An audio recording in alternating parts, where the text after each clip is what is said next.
Assalamualaikum warahmatullahi wabarakatuh. Baik, seperti biasa, mari kita awali dengan membaca umul kitab. Bibarokatil Fatihah. A'udzubillahi minasyaitonirrajim. Bismillahirrahmanirrahim. Alhamdulillahirabbil alamin arrahmanirrahim. Iyyaka na'budu wa iyyaka nasta'in. Amin. Baik, kita lanjut pembagian huruf. Yang selanjutnya adalah huruf dari aspek cakupan. Yang pertama adalah huruf am. Huruf am itu dikenal secara umum seluruh kalangan. Jadi semua kalangan, tidak terbatas satu dusun, satu desa, semuanya mengenalnya, namanya huruf am. Contoh, nikah. Jadi istilah nikah itu diartikan akad bersuami atau beristri sesuai tuntunan hukum. Di mana saja, di daerah saya, di daerah jenengan, di daerah manapun di Indonesia nikah. Bahkan tidak hanya Indonesia, di Arab pun pakai istilahnya juga istilah nikah. Pakai istilah nikah. Jadi ini menjadi cakupannya lebih luas secara umum. Satu Indonesia. Kemudian ada huruf khos yang dikenal oleh kalangan tertentu. Nah, ini mungkin hanya tradisi tertentu di satu desa atau satu ras tertentu. Contohnya ini istilah nikah siri, nikah yang tidak tercatat oleh KUA. Nah, ini menurut kalangan tertentu kan, menurut kalangan tertentu nikah siri adalah yang tidak tercatat di KUA. Jadi ada kalangan lain yang mengatakan nikah siri adalah nikah tanpa sepengetahuan masyarakat umum. Jadi kalau di dusun-dusun itu orang-orang tua mengistilahkan nikah siri, udah nikah itu sudah nikah siri. Itu maksudnya belum diramaikan, belum diwalimahkan. Itu ada tradisi yang mengatakan nikah siri itu diartikan begitu, tidak diartikan tercatat di KUA atau tidak. Kemudian kawin, istilah kawin ini adalah menikah. Nah, memang di salah satu kalangan tertentu ya kawin itu ya menikah. Tapi di kalangan yang lain menurut kalangan tertentu diartikan bersetubuh meski tanpa menikah. Jadi namanya kawin itu ya bersetubuh. Jadi kalau ada kambing ya kawin. Nah itu menurut kalangan tertentu. Tapi kambing nggak menikah, cuma kawin. Nah itu pembagian huruf dari aspek cakupannya. Baik. Sekarang huruf dari aspek kontinuitas perjalanannya. Jadi perjalanannya itu berlanjut apa hanya jarang-jarang. Yang pertama adalah huruf sabit. Huruf sabit itu adalah tradisi yang tetap, tidak berubah kapan dan atau dimanapun. Jadi sabit itu artinya tetap. Jadi tidak mengalami perubahan yang signifikan. Contohnya tradisi kertas surat dalam amplop. Tradisi kertas surat dalam amplop yang tidak perlu dikembalikan ke pemiliknya, ya kan? Jadi kita dimanapun sudah punya tradisi. Jadi kalau dikasih surat orang itu sebenarnya kan kertasnya bukan milik kita. Kalau kita dikirim surat orang itu kertasnya, amplopnya itu bukan milik kita, semuanya milik dia. Tapi itu secara tradisi ya kita tidak perlu mengembalikan. Secara tradisi itu sudah diberikan ke kita meskipun tidak ada segot. Nah, ulama sedetail ini membahas masalah kepemilikan. Jadi sebenarnya amplop, dan kalau jenengan dikasih amplop isinya uang, itu maksudnya ya uangnya saja yang diberikan. Jadi amplopnya tidak diberikan sebenarnya. Tapi dilihat dari tradisi secara umum ya sabit itu ya amplopnya tidak diminta lagi. Baik, itu contohnya juga makanan pokok yang berupa beras, itu menjadi huruf sabit juga.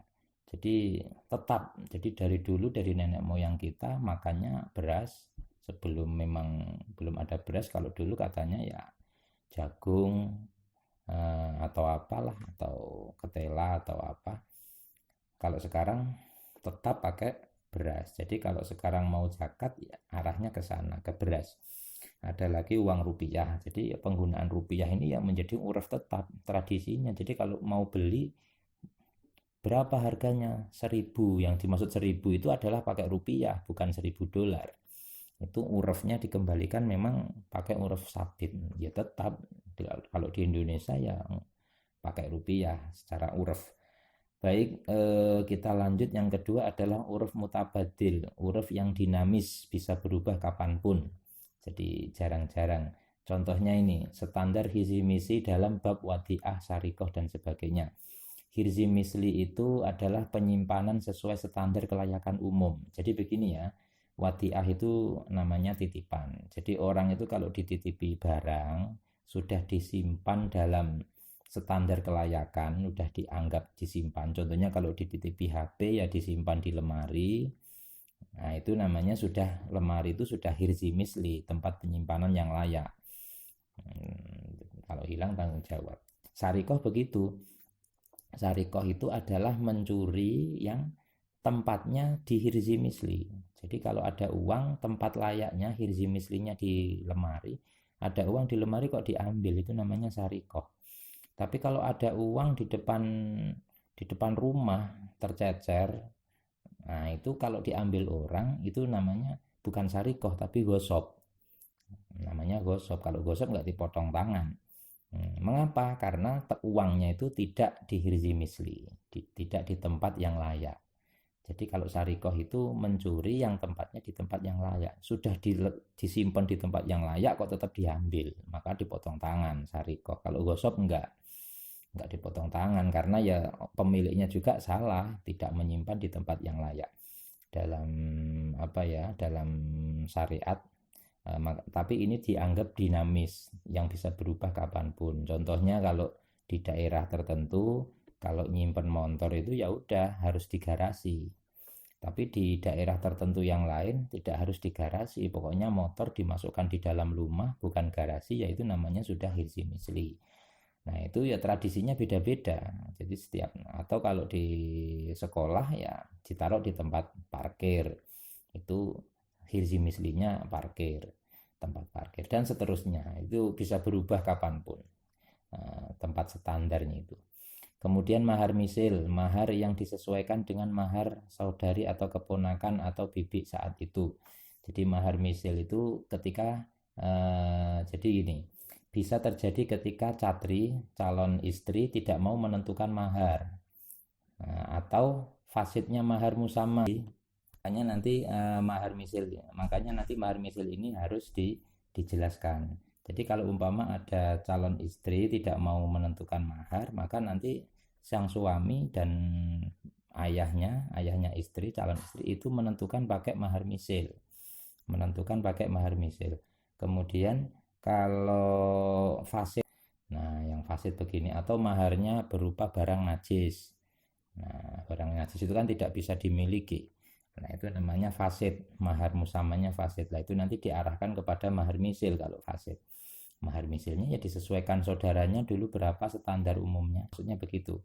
Jadi fasidnya nikah. Jadi kalau nikahnya fasid, contohnya begini, dianggap sah ternyata tidak sah.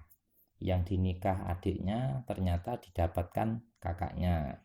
Nah ini nikahnya fasid. Atau apalah, wali. Jadi dianggap yang akad itu adalah wali, ternyata dia hanya ayah tiri, bukan ayah aslinya. Nah ini nikahnya fasid. Tapi menurut suami dia taunya itu wali sebenarnya. Jadi itu fasid, tapi sang calon suami nggak tahu. Nah itu namanya nikah yang fasid. Nikah fasid itu nanti juga pakai mahar misil. Kemudian atau karena wati subhat. Jadi wati subhat itu juga begitu. Jadi contohnya tadi nikah yang fasid tadi. Jadi dari nikah fasid, taunya sudah sah, ternyata terus setelah itu malamnya bersetubuh. Lah bersetubuhnya ini statusnya wati subhat.